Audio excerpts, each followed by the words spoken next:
Don Quixote भाग 2। सांचो पांजा और पवनचक्कियों की लड़ाई। डॉन क्विक्सोट अपने गांव लौट तो आया था, लेकिन उसके मन में शूरवीर बनने का सपना खत्म नहीं हुआ था, बल्कि अब वह पहले से भी ज्यादा दृढ़ था। उसे विश्वास था कि उसकी पहली यात्रा अधूरी रह गई है। एक सच्चे शूरवीर की तरह उसे फिर से दुनिया की यात्रा करनी चाहिए, कमजोर लोगों की रक्षा करनी चाहिए और बुराई के खिलाफ लड़ना चाहिए। लेकिन इस बार वह अकेले नहीं जाना चाहता था। उसे एक साथी की जरूरत थी। उसके गांव में एक गरीब किसान रहता था। उसका नाम था सांचो पांजा। सांचो बहुत पढ़ा लिखा आदमी नहीं था। वह सीधा सादा, व्यावहारिक और जमीन से जुड़ा हुआ इंसान था।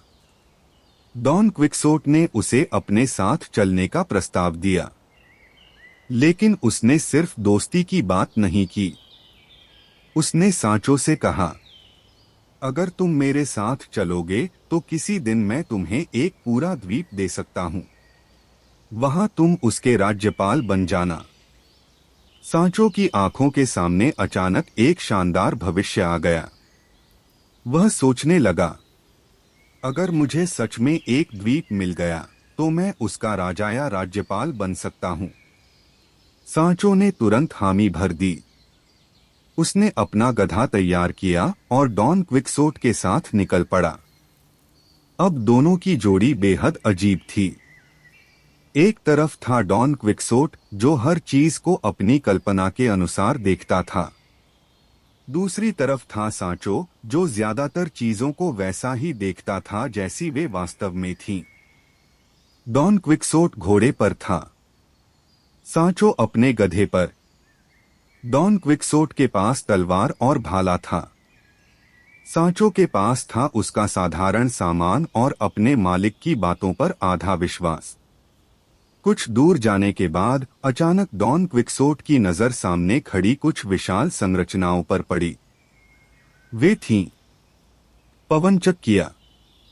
लेकिन डॉन क्विक्सोट को पवनचक्कियां दिखाई ही नहीं दी। उसने चिल्लाकर कहा, देखो सांचो, वहां विशालकाय दैत्य खड़े हैं। सांचो ने ध्यान से देखा। उसे दैत्य नहीं, पवनचक्कियां दिखाई दी। उसने कहा, मालिक, वे दैत्य नहीं हैं, वे पवनचक्कियां हैं। लेकिन डॉन क्विक्सोट ने उसकी बात नहीं मानी। उसने कहा, तुम बहुत डर गए हो सांचो। उन दैत्यों की लंबी लंबी भुजाएं देख रहे हो? सांचो ने कहा, वे भुजाएं नहीं हैं, वे पवनचक्की के पंख हैं। लेकिन डॉन क्विक्सोट पहले ही युद्ध के लिए तैयार हो चुका था। उसने अपना भाला उठाया और घोड़े को दौड़ा दिया। सांचो पीछे से चिल्लाता रहा, रुकिए, वे दैत्य नहीं हैं। लेकिन डॉन क्विक्सोट कहाँ सुनने वाला था। वह पूरी ताकत से पवनचक्की की ओर दौड़ा। उसे विश्वास था कि आज वह दुनिया के सबसे भयानक दैत्यों को हरा देगा। उसने अपना भाला आगे किया और पवनचक्की के एक बड़े पंख पर हमला कर दिया। उसी समय हवा तेज चली। पवनचक्की का पंख तेजी से घूम गया। उसका जोरदार झटका डॉन क्विक्सोट को घोड़े समेत दूर फेंक ले गया। डॉन क्विक्सोट जमीन पर गिर पड़ा। उसका भाला टूट गया। सांचो भागकर उसके पास पहुंचा। उसने कहा, मैंने आपको पहले ही बताया था कि वे पवनचक्कियां थीं। लेकिन डॉन क्विक्सोट ने हार स्वीकार नहीं की।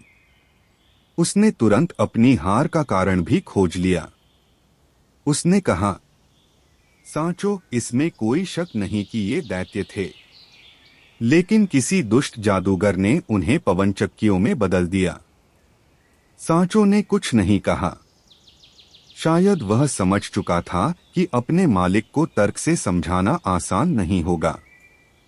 दोनों फिर यात्रा पर निकल पड़े। डॉन क्विक्सोट की कल्पना में दुनिया लगातार बदलती रहती थी। जहां साधारण किसान होते, वहां उसे सैनिक दिखाई देते। जहां सराय होती वहां उसे किले दिखाई देते। जहां साधारण महिलाएं होती वहां उसे राजकुमारियां दिखाई देती। और जहां पवनचक्कियां थीं वहां उसे दैत्य दिखाई देते थे। सांचों की दुनिया बिल्कुल अलग थी। वह भूख को भूख समझता था, थकान को थकान, सराय को सराय और पवनचक्की को पवनचक्की।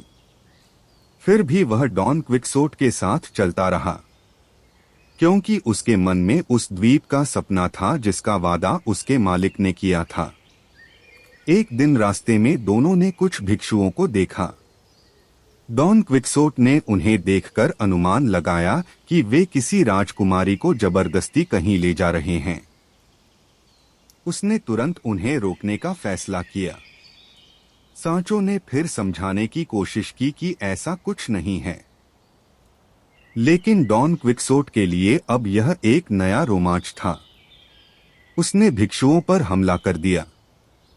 हालात बिगड़ गए। डॉन क्विक्सोट एक भिक्षु से भिड़ गया और उसे घोड़े से गिरा दिया। सांचो ने सोचा कि शायद अब वह उस भिक्षु की चीजें अपने पास रख सकता है, लेकिन तभी भिक्षु के साथ आए लोगों ने सांचो को पकड़ लिया और उसकी खूब पिटाई कर दी। डॉन क्विक्सोट के लिए यह सब किसी महान युद्ध का हिस्सा था। सांचो के लिए यह सिर्फ मुसीबत थी। दोनों किसी तरह वहां से निकल गए, लेकिन उनकी मुश्किलें खत्म नहीं हुई थीं। डॉन क्विक्सोट हमेशा किसी नए रोमांच की तलाश में रहता था। वह खुद को एक महान शूरवीर समझता था। उसे लगता था कि उसका जीवन किसी साधारण किसान या गांव के आदमी जैसा नहीं हो सकता। उसे विश्वास था कि भविष्य में लोग उसके कारनामों की कहानियां पढ़ेंगे, और शायद यही विश्वास उसे बार बार मुसीबत में डालता था। एक रात दोनों को एक सराय मिली। डॉन क्विक्सोट ने उसे फिर से एक विशाल किला समझ लिया। सांचो ने धीरे से कहा, मालिक, यह किला नहीं है, यह सराय है। डॉन क्विक्सोट ने उसकी बात को नजरअंदाज कर दिया। उसने सराय के मालिक और वहां मौजूद लोगों से ऐसे व्यवहार किया जैसे वह किसी राजदरबार में आया हुआ महान योद्धा हो। रात में उसे एक और भ्रम हुआ। उसे लगा कि कोई सुंदर राजकुमारी उसके कमरे में मिलने आ रही है। असल में वह सराय में काम करने वाली एक महिला थी। डॉन क्विक्सोट ने अपनी कल्पना में पूरी घटना को प्रेम और रोमांच की कहानी बना दिया, लेकिन वास्तविकता में वहां अफरा तफरी मच गई। लोग एक दूसरे से भिड़ने लगे। सांचो भी इस झगड़े में फंस गया और एक बार फिर दोनों को मार खानी पड़ी। सांचो अब परेशान होने लगा था। उसने सोचा, अगर यही शूरवीर बनने का जीवन है तो मुझे वह द्वीप कब मिलेगा? लेकिन डॉन क्विक्सोट का उत्साह कम नहीं हुआ। वह आगे बढ़ता गया। उसके लिए हर परेशानी एक नई परीक्षा थी। हर हार किसी जादूगर की चाल थी। हर चोट वीरता का प्रमाण थी, और हर साधारण घटना एक महान साहसिक अभियान। धीरे धीरे डॉन क्विक्सोट और सांचो की जोड़ी पूरे इलाके में अजीब घटनाओं के लिए मशहूर होने लगी। एक सपना देखने वाला योद्धा और उसके साथ चलने वाला ऐसा किसान जो बार बार उसे वास्तविकता समझाने की कोशिश करता था। लेकिन सांचो भी धीरे धीरे बदल रहा था। पहले वह डॉन क्विक्सोट की हर बात पर शक करता था। अब कभी कभी वह भी उसकी कल्पनाओं में शामिल होने लगा, क्योंकि इंसान जब किसी दूसरे इंसान के साथ बहुत समय बिताता है तो उसकी दुनिया का थोड़ा हिस्सा खुद भी देखने लगता है। डॉन क्विक्सोट और सांचो की यात्रा अभी लंबी थी। आगे उन्हें ऐसे लोग मिलने वाले थे जो उनकी मूर्खताओं पर हंसेंगे।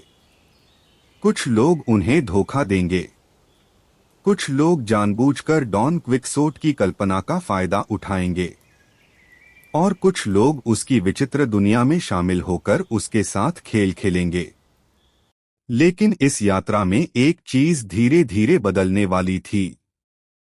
डॉन क्विक्सोट और सांचो एक दूसरे के साथी से बढ़कर दोस्त बनने वाले थे।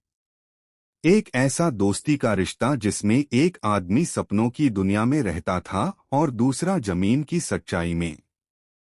और शायद इसी विरोधाभास ने उनकी कहानी को इतना यादगार बना दिया। कहानी जारी रहेगी।